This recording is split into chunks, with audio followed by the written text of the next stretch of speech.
All right, welcome. Today, we're going to do something a little different. We're taking almost 100 years of struggle, politics, and massive change, and we're tying it all together into one single story, the story of India's freedom. And we'll also look at the crazy world it was born into. Look, if you've ever found this whole topic kind of overwhelming or just a jumble of dates and names for an exam, this one's for you. We're going to make it all connect. So this is the big question we're going to tackle, right? How does all that simmering anger across a huge, diverse subcontinent actually transform into a focused, organized movement that's powerful enough to build a brand new country? Let's trace that journey step by step. So here's our roadmap, broken down into 4 acts. We're going to start with that first big, violent spark of rebellion. Then we'll see how that raw anger got shaped into a real political idea. From there, we'll watch the movement go from just the elites to a massive popular uprising. And finally, we'll see how a new nation was born into a world that had completely changed. Okay, let's dive right into Act 1. So picture this. It's the middle of the 1800s. For about a century, the British East India Company, which was, a private company with its own army, had been taking over more and more territory. And by this point, the pressure cooker was about to explode. People all over the country were just hitting their breaking point. I mean, the anger was coming from everywhere. You had rulers losing their kingdoms because of sneaky British policies. You had farmers getting totally crushed by insane taxes. Skilled weavers and craftsmen were losing their livelihoods because of cheap British imports. On top of all that, there was this deep fear that the British were trying to destroy Indian religions and culture. And for the Indian soldiers in the British Army, the sepoys, the absolute last straw was the rumor about new rifle cartridges greased with pig and cow fat, a massive insult to both Muslims and Hindus. Now, this is absolutely crucial to understand. The 1857 uprising, it failed militarily. It was crushed. But what happened next was revolutionary. The British government got rid of the East India Company and took direct control. But honestly, the biggest change wasn't on a map. It was in people's minds. For the very first time, this shared struggle, even in defeat, planted the seed of a common Indian identity.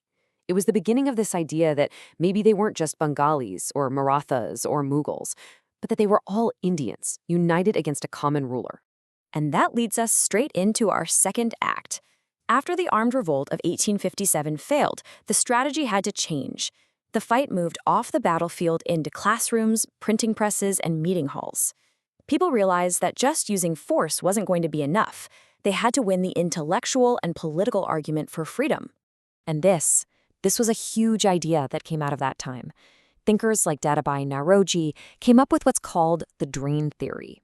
He literally used economic data to prove, with numbers, how Britain was systematically sucking wealth out of India, leaving it poorer and poorer.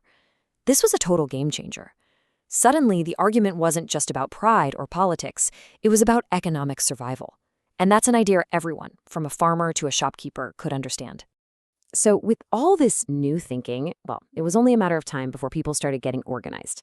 After a few smaller groups popped up, the first real all-India political organization was born in 1885, the Indian National Congress. Now, its first goals were pretty modest. They weren't screaming for independence just yet, but they wanted a bigger say in how India was run. And this is where you really see the first big split in strategy. On one side, you had the early leaders, the moderates. They believed in working within the British system, writing petitions, giving speeches. But then a younger, more impatient group came along, the radicals. They were like, enough with the polite letters, it's not working. They wanted direct action, boycott British stuff, promote Indian-made goods. That was the Swadeshi movement. And demand self-rule now. And this split became a massive canyon after the British decided to partition Bengal in 1905, a classic divide-and-rule move. Which brings us to Act 3. Look, debates between smart people are great, but to really shake an empire, you need the people. Millions of them.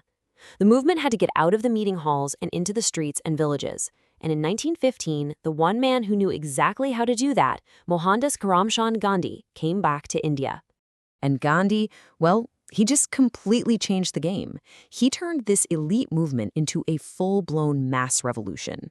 He launched 3 huge nationwide campaigns. And you can see how he kept turning up the heat, right?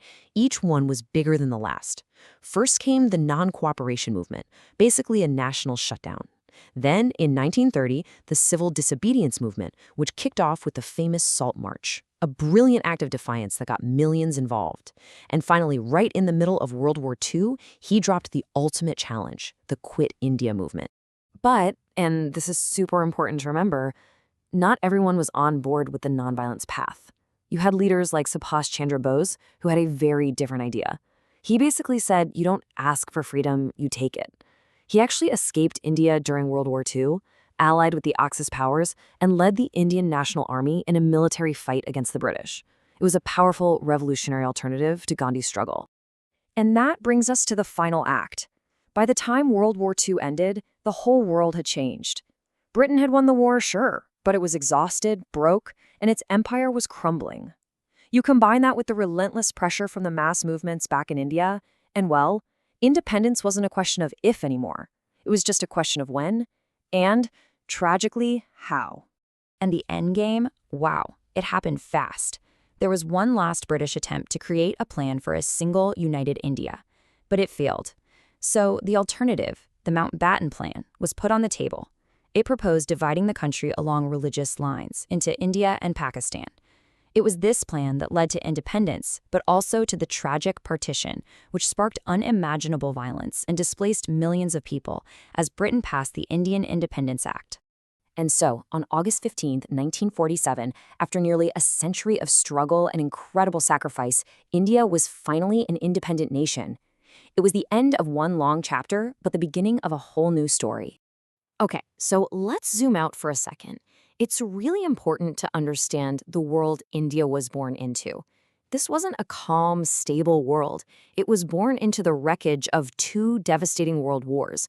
The old European empires that had run the planet for centuries were falling apart, and new powers and ideologies were fighting for control. See, out of the wreckage of World War II, the world tried to build something new. Something to stop a disaster like that from ever happening again. And that was the United Nations. The goal was simple but huge: keep the peace. And as one of the first major colonies to break free, India was right there at the beginning as a founding member, ready to help shape this new world. And this right here is where India really defined its place in the new world. The planet quickly split into two sides, the American-led capitalist bloc and the Soviet-led communist bloc. It was the start of the Cold War. But instead of picking a team, India's first Prime Minister, Jawaharlal Nehru, pushed for a third way. Along with leaders from places like Yugoslavia and Egypt, he started the non-aligned movement. It was a coalition of newly free countries who basically said, nope, we're not going to be your pawns in this new Cold War game. So you see how it's all one story, right? The anger from that 1857 rebellion grows into the organized politics of the Congress, which then gets supercharged by Gandhi's mass movements, finally leading to a free country that had to find its own way in a world split in two. It all connects. So there you have it. That's the story. The question to leave you with is this. How do all those echoes from the past, the debates between different paths, the principles of nonviolence, that push for self-reliance, how do they still shape the choices India makes on the world stage right now? The story didn't end in 1947. It's still being written.